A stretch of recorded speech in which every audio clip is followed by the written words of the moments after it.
Baik, sekarang sesi untuk presentasi jatuh pada Ibu Edith. Sudah siap, Bu? Ya, silakan melaksanakan presentasi. Bismillahirrahmanirrahim. Assalamualaikum warahmatullahi wabarakatuh. Waalaikumsalam warahmatullahi wabarakatuh. Yang terhormat Kepala SMP Negeri 2 Muka, Bapak Wiarto SPD Bio. Yang kami hormati Mentor Orientasi Tilok SMP Negeri 2 Muka, Bapak Kaharudin SPD, serta Bapak Ibu peserta seminar Tilok di SMP Negeri 2 Muka yang berbahagia. Alhamdulillah, pada kesempatan siang hari ini kita dapat bersama-sama berkumpul dalam acara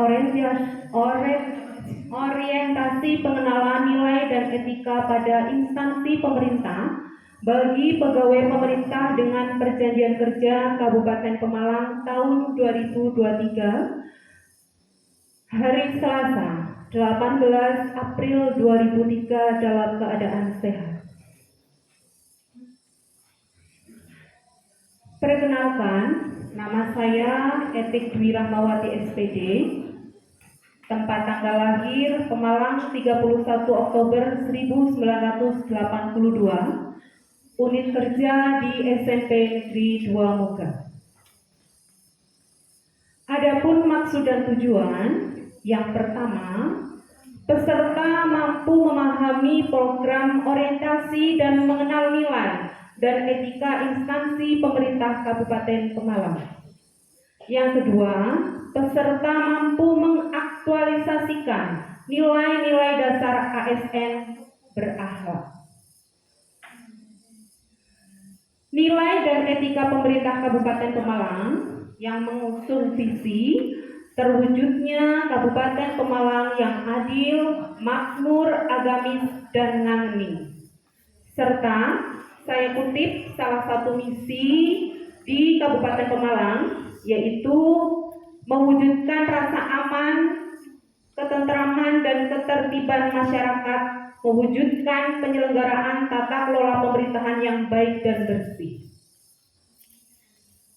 Untuk visi di SMP Negeri 2 Moga, yaitu terwujudnya prestasi dan akhlak mulia. Untuk misi saya kutip salah satunya, yaitu melaksanakan proses pembelajaran, bimbingan, dan pelatihan secara optimal untuk mengembangkan potensi peserta didik di bidang akademik maupun non-akademik. Tugas pokok P3K yang pertama, guru bertugas mengelola pembelajaran. Yang kedua, guru bertanggung jawab kepada kepala sekolah dan mempunyai tugas melaksanakan tugas belajar mengajar secara efektif dan efisien. Dan yang ketiga, tugas dan tanggung jawab guru meliputi yang pertama menyusun minggu efektif, yang kedua menyusun program tahunan, yang ketiga menyusun program semester, yang keempat menyusun silabus, yang kelima menyusun RPP, yang keenam menyusun program religi dan pengayaan, serta yang ketujuh menyusun program analisis ulangan harian. Untuk RHK, rencana hasil kerja P3K, secara umum, 1. Melaksanakan manajemen pembelajaran, yaitu menyusun perangkat pembelajaran. Yang kedua, melaksanakan pembelajaran yang menyenangkan. Yang ketiga, melaksanakan tugas profesi guru, yaitu organisasi PGRI dan MGMP. Yang keempat, mengikuti pelatihan dan seminar guna meningkatkan kompetensi guru. Yang kelima, melaksanakan kegiatan pembinaan terhadap peserta didik. Yang keenam, menjalin hubungan yang baik dengan orang tua atau wali peserta didik. Yang ketujuh, berinovasi dalam pembelajaran. Yang kedelapan, berprestasi sebagai guru dan mengajak siswa serta guru lain berkolaborasi. Serta yang kesembilan, membuat atau melaporkan PKG dan SKP.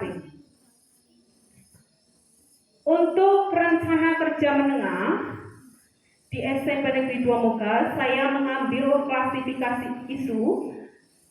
1. Kurangnya minat belajar dalam pembelajaran bahasa Indonesia sesuai dengan mata pelajaran yang saya ampuh. Yang kedua, kurangnya media pembelajaran yang menarik bagi siswa di SMP Negeri 2 Moga.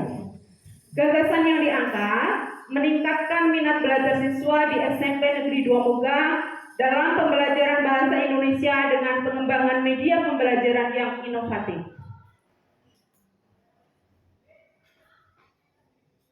Jadi kita tahu bahwa pembelajaran yang dilakukan oleh siswa di kelas itu setiap hari harus ada inovasi-inovasi yang diperlukan agar siswa lebih meningkatkan lagi, lebih termotivasi lagi, yaitu dengan media pembelajaran. Seperti yang sudah saya lakukan, setiap pelajaran, setiap bab pelajaran, saya mengambil berbeda-beda media pembelajaran sesuai dengan lingkungan sekolah. Nah, contoh media pembelajaran yang saya ambil pada bab teks ulasan, saya mengambil media galeri wall. Ya, jadi siswa di sini membuat teks ulasan murni, kemudian teks persuasi murni, tidak melihat Google atau YouTube.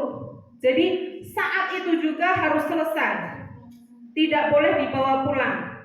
Ya, jadi di sini betul-betul murni pemikiran siswa, karena kita ketahui bersama bahwa sekarang sangat mudah sekali mengakses melalui internet. Jadi saya seperti itu. Kemudian ketika teks berita, ya, teks berita, saya mengambil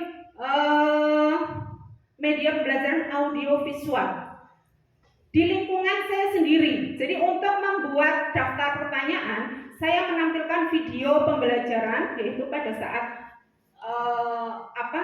pembukaan gedung serbaguna di SMP Negeri 2 Moga. Saya video, saya tampilkan di depan kelas, kemudian siswa saya kasih stimulus itu, kemudian siswa membuat daftar pertanyaan dari tayangan berita pembangunan gedung serbaguna di SMP Negeri 2 Moga.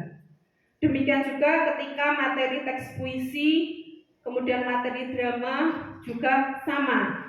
Jadi setiap materi dengan menggunakan media pembelajaran yang berbeda-beda.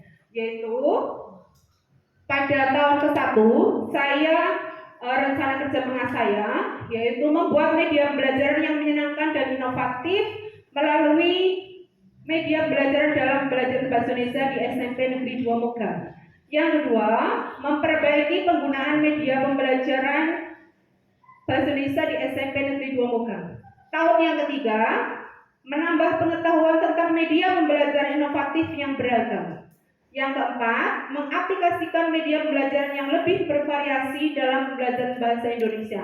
Dan yang kelima, mempublikasikan pembelajaran berbasis media inovatif pada masyarakat sebagai pembelajaran yang menyenangkan dan menarik. Ini adalah salah satu dokumen yang saya tampilkan. Jadi ketika membuat teks fabel, siswa itu sebetulnya bisa saja mencontoh di Google, tapi saya siswa tidak boleh pekerjaan ini dibawa pulang. Saya ngeprint stiker, kemudian siswa memilih 2 contoh binatang ini, kemudian siswa membuat teks fabel sesuai dengan yang mereka pilih. Kemudian galeri wall ini untuk media membuat ceritanya, setelah jadi kemudian ditempel di papan.